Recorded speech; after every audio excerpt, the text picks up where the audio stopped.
Salut, bonsoir, bonjour tout le monde. Bienvenue sur Pato BC. Moi, c'est Trilogie et merci d'avoir pris le temps de nous écouter et de nous suivre.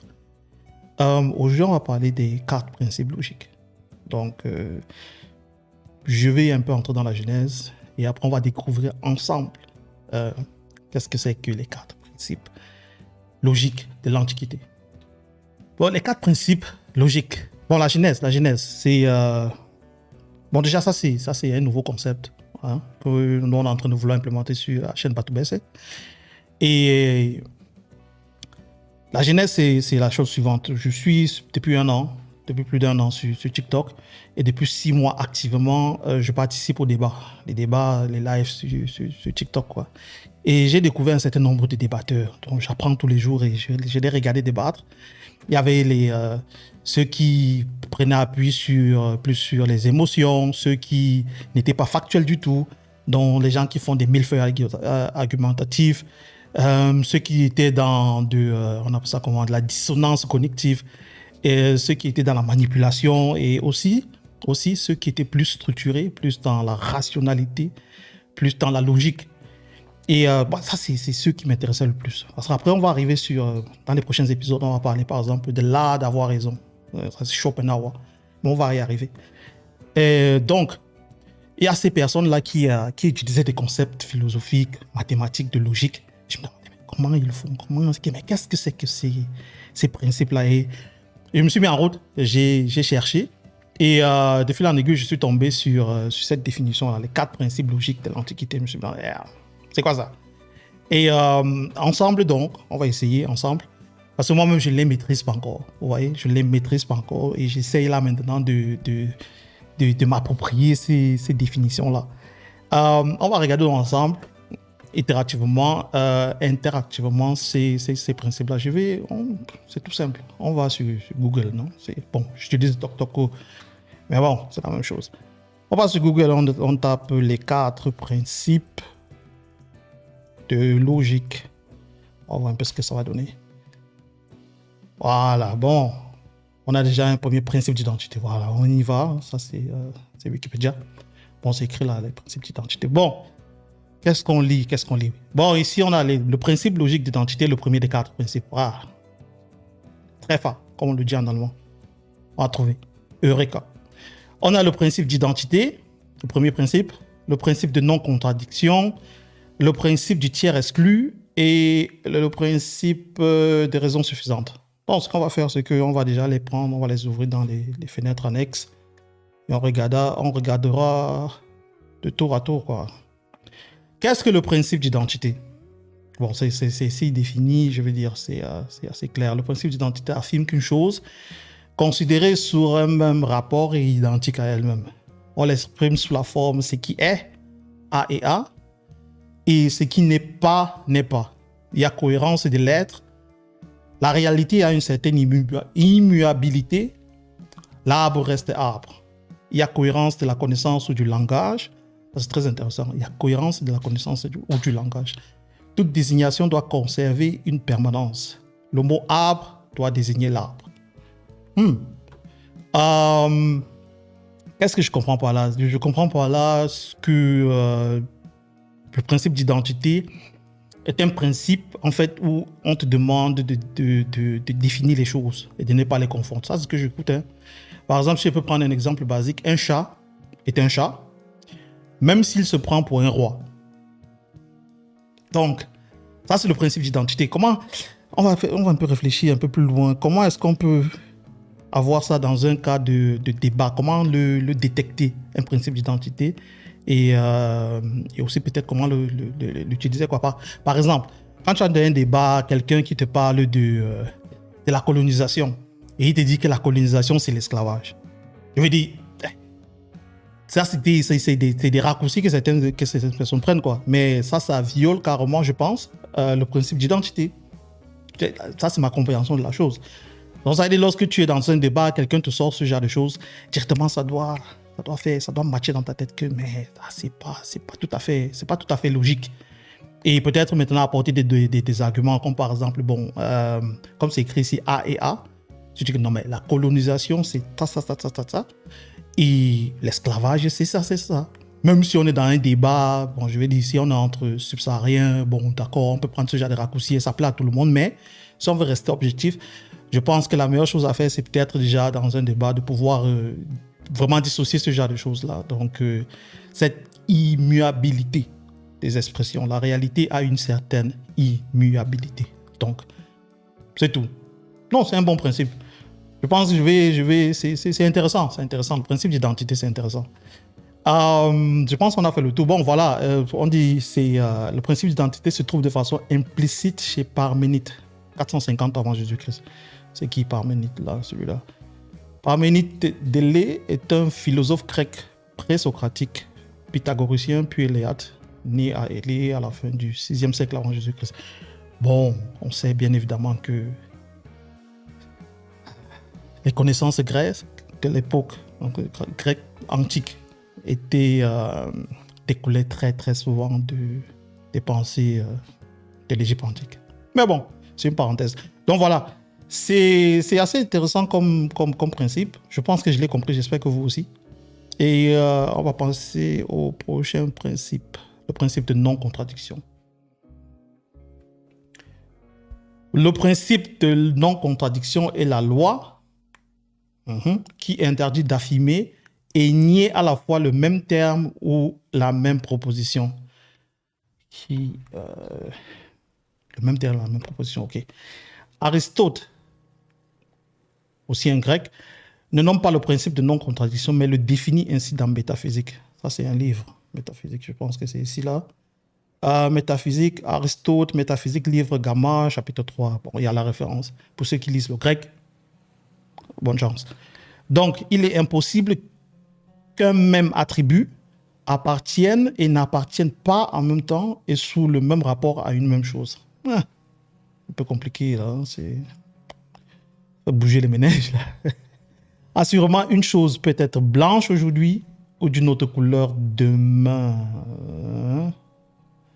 Assurément, note, ok. De même, cette chose est plus grande ou plus petite qu'une autre à un moment donné. Mais il est impossible que ces déterminations apparaissent simultanément et s'appliquent du même point de vue à cette chose. Il est impossible donc qu'à la fois une chose soit et ne soit pas. Ok. J'ai peut-être un exemple. C'est comme le métissage. C'est un débat qui fait couler beaucoup d'encre chez les subsahariens, le métissage. Une chose soit... Il est impossible donc qu'à la fois une chose soit et ne soit pas. Donc, si on prend l'exemple d'une personne née de deux cultures différentes, bon, ça c'est l'exemple que je vais prendre.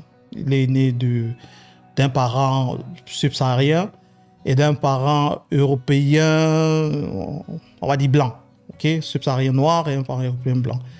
Il est confronté à deux cultures. On se demande souvent, est-ce qu'il est, par exemple, peut-être c'est un mauvais exemple, je ne sais pas. Est-ce que cette personne est noire ou elle est blanche? Elle ne peut pas être les deux à la fois. Je vais dire, bien sûr que c'est possible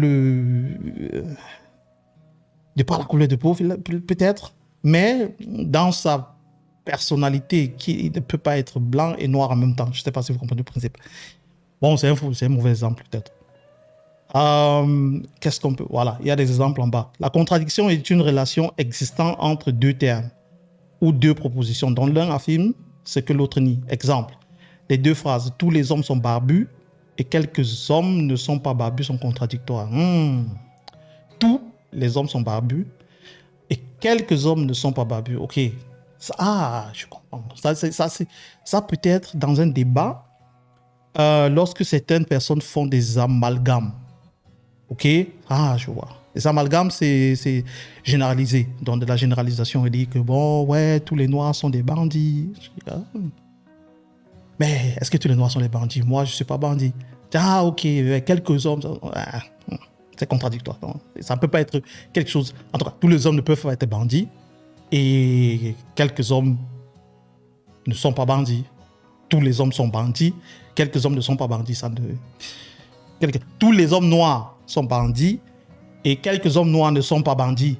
C'est contradictoire, je comprends. Donc, c'est ça un peu le principe de non-contradiction. Rien ne peut être et ne pas être en même temps et sous le même rapport.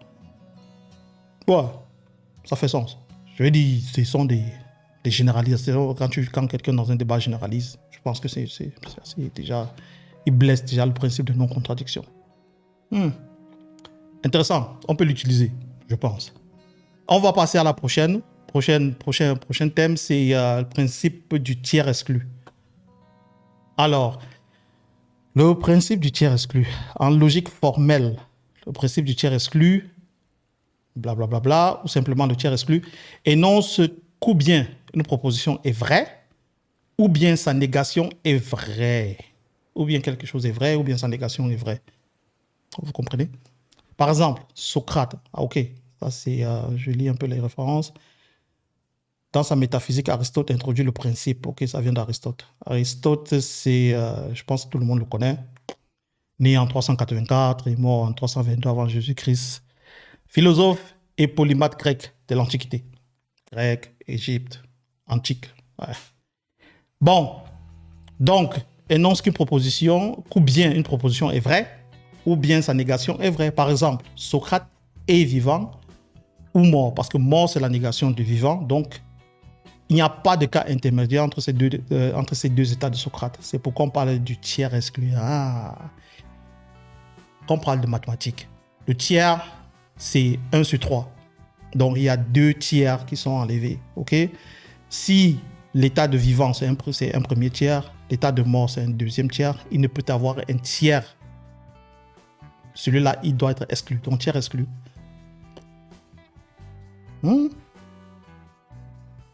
Tiers exclu. C'est comme... On te demande de choisir entre le vin et la bière. Non, la bière, c'est pas le contraire. Non, c'est un mauvais exemple. Mauvais exemple. Oubliez, mauvais exemple. Donc, Socrate est vivant ou mort. Il n'y a pas de cas intermédiaire entre ces deux états. Ok, ça, c'est le tiers exclu. Donc, une proposition vraie ne peut pas être vraie et sa négation est aussi en même temps vraie. Tiers exclu. C'est bien. Ça, c'est bon pour les argumentations, ça. Ok. Je pense que celui-ci, je pense qu'il est assez clair. Hein. Je ne vois pas... Bon, ici, on va parler un peu de mathématiques. Ça, c'est un peu de la logique. Et voilà. Il y a, par exemple, ici, Parménide utilise implicitement le principe du tiers exclu. Il est absolument ou il n'est pas du tout. Voilà. Il y a, par exemple, Aristote. Il n'est pas possible qu'il y ait aucun intermédiaire entre les énoncés contradictoires. Il faut nécessairement ou affirmer ou nier un seul prédicat, quel qu'il soit. Et Kant aussi, bon, je pense, Kant. Prusse, allemand. Non, la Prusse, c'est Allemagne. Bon, bref. Voilà, et c'est plus dans les mathématiques, bon, voilà, mathématiques disjonction, et c'est ça.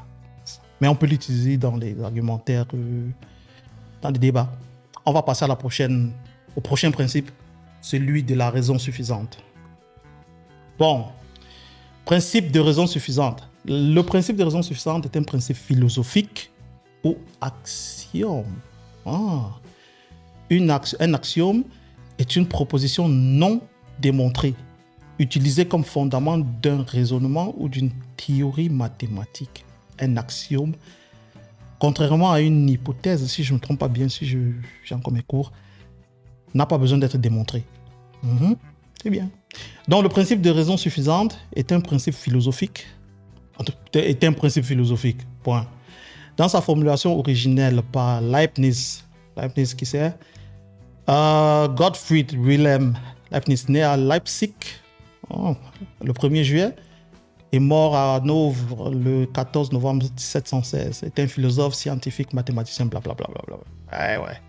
Il affirme que jamais rien n'arrive sans qu'il y ait une cause ou du moins une raison déterminante, c'est-à-dire qui puisse servir à rendre raison, a priori, pourquoi cela est existant plutôt que non existant, et pourquoi cela est ainsi plutôt que de toute autre chose, ou que de toute autre façon. Ça sort de quoi? Théodiser, les essais de théodiser sur la bonté de Dieu, etc., etc. Intéressant, je ne sais pas si vous avez compris. Hein? Je ne sais pas.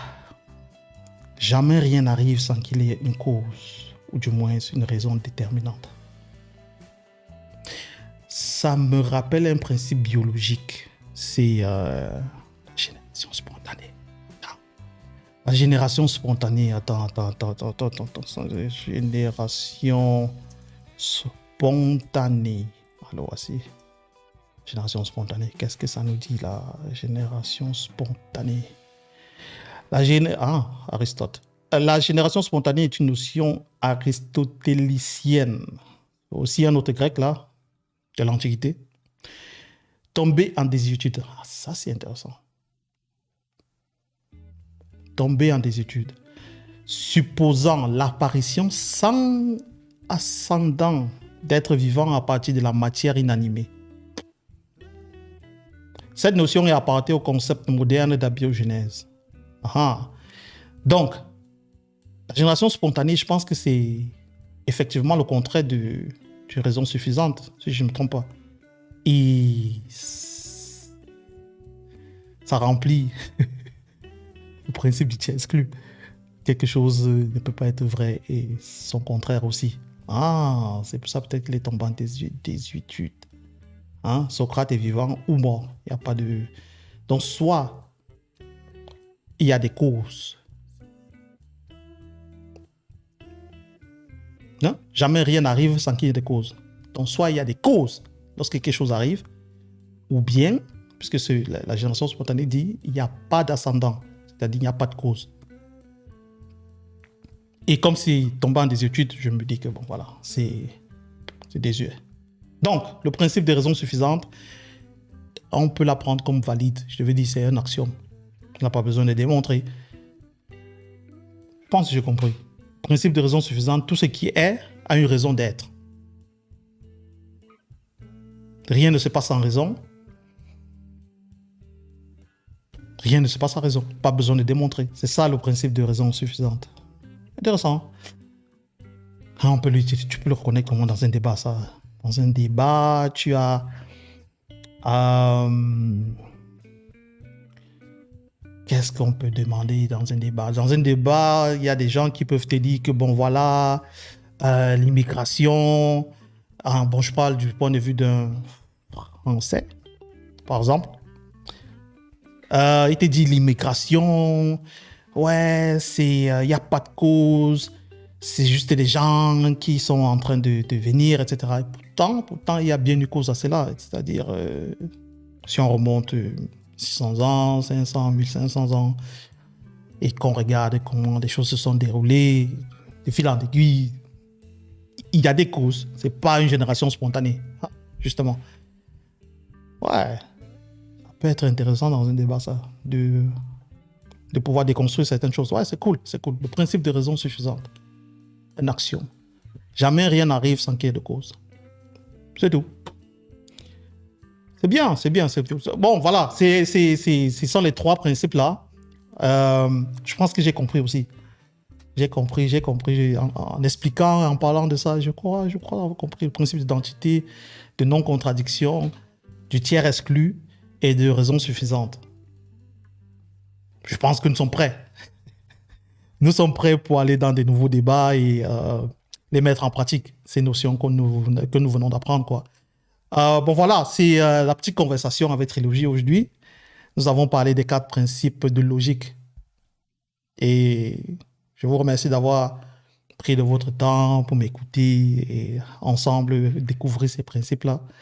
J'espère que vous allez liker, vous allez vous abonner et commenter. Et si vous avez toute autre question, n'importe quoi, vous pouvez m'écrire sur Facebook, sur Twitter, sur TikTok. Et merci d'avoir écouté. Je vous souhaite de passer une bonne soirée, une bonne journée.